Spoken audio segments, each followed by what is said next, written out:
Right, that's lunch done and dusted here at Manfeild for the Spring Trophy Classic today and yesterday. 2 and a bit rounds yesterday, 3 rounds today, or 3 and less than a bit because they got some of yesterday's racing into today, which was a good thing because the rain sort of slows things up this morning. But back to fuller grids now, especially with these bikes. That some of them have tyre options, some of them are happy just to do it back in action. He was on pole position, but back to about 7th or 8th on the Z1000R Kawasaki, the beautiful Eddie Lawson replica. And looking at the Ctas footage there going into turn 1, they're all out of there, and we go from the static camera to the roving camera, and it looks to me like 521 Paul Watton there out in the front. Is that? Oh no, I was looking at the screen there, so it's 286. That'll be 289 Ken Ferguson in the front, followed by Dave Freeman on the lovely GSX 1100 Harris chassis bike. Dave with the spotty leathers. Dave was a rider back in the late 80s and early 90s on the 600 CBRs and Yamahas against the likes of Simon Crafer, and I don't think he's ever lost the passion. He's kept on coming out to the race meetings. He'll eventually change to post classics, but I don't think he's had any gap years really. We're joined again by Connor London, his bike signed line for the weekend, so he's coming up here. Welcome back. Yeah, thanks. We better put the PA on there. That'll help. Yeah, so post-classic pre-82 senior and pre-89. From memory, there was only one post-classic pre-82. Actually, there was 2. There wasn't one out there this morning. The mighty RG500, the ex-Pat Henham bike out there is on track again. The number 561, what an absolutely special machine. Tell you what, there's some good bikes out here this weekend, but I've got to say the highlight for me is that RG500 out on the track. There it goes past the start-finish stripe. The 1975 X Pat Henham RG500. Alan De La Tour is riding that out in the front. We still got 289, followed by 514. Here comes Sean Donnelly. Changed the rear size rim, went up a bit, and he's got a bit more tyre footprint on the track, and certainly making use of that as he goes to have a tackle at Dave Freeman, as Dave Freeman has a tackle at Ken Ferguson out in the front there. So yeah, enjoyed your lunch there, Connor? Yeah, sure did. Just caught up with Danny, seeing how he's going, getting ready for his race, and yeah, sort of come up and check out this race. Best spot in there. Well, we've got to change of position there, possibly coming up for second place. The Kawasaki, whoops, we've got something going on with our microphones. The Kawasaki outbreaks into Higgins. He outbreaks Dave Freeman, but has to settle in there because he took the longer line around there. Dave Freeman was in a bit tighter, but took the longer line around that track. They're side by side, and then I think the Eddie Lawson replica left his brakes on just that little bit longer, off that little bit longer. Hello, we're trying to get our... Anyway, we're back onto the track, and he's in second place, challenging for first. In fact, they go 3 wide into turn 1 here at Manfeild, the Toyota corner. It is Sean Donnelly in the front. Ken Ferguson there slots into second place. Here comes Dave Freeman on the inside of Ferguson. So tight racing up front there, young Connor London. Yeah, it's real tight at the moment. That Kawasaki of Sean Donnelly, he's got a lot of legs down the straight there, and he managed to just get past Dave Freeman, I think it was. And then they quickly made work of Ken Ferguson, who ran wide in turn 1, so they pushed him wide, and they were both able to push past, and now it just looks like they're pulling a little bit of a gap out there as they go out of the hairpin. Actually, I stand corrected here. Last race I said there was only one pre-82. Yes, there was, but now there's at least 3 out there.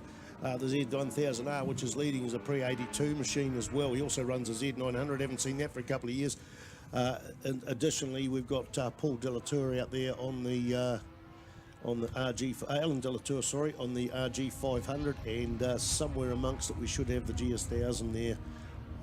GS1000E Campbell Stevenson, who's still on lap 1. He may have had a problem there. No, there he is going down the back straight. So the lead 3 bikes are starting to spread out along the front straight. 6 lappers for this in the next race. Number 3, number 514, number 289, and then we go back to the man from Northland there, and that is 58. Looking on the screen for his name, I know his name. Duncan Cooks, 58, listed at the bottom there, but definitely in 4th place on the track there. Going a little bit further back, and I think that might be Mark Hatton there. He sits up on the FCR 1000. Looks to me like the bike of 164, Mark Hatton, and there he is going through turn 3. That indeed is his. We go back into 102. John Warcliffe all the way from Invercargill. 103, sorry, John Warcliffe all the way from Invercargill. And back another one, 521, it's Paul Wooten.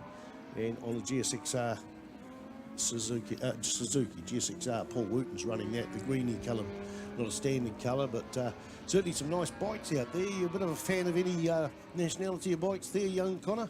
Just looking at, as you were saying, that Suzuki, the two-stroke 500, the RG500, that thing's a bit of a bike to see. It sounds wicked.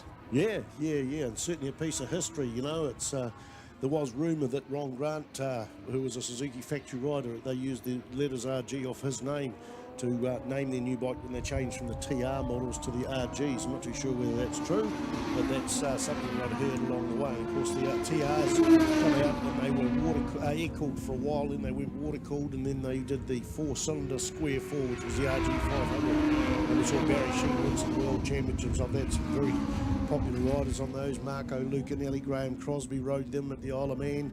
The list, Stuart Vaught was no doubt, he's a lot of Yamahas under his bum when he was riding, but I know he raced RG500 to Tennis Island, and John Woodley.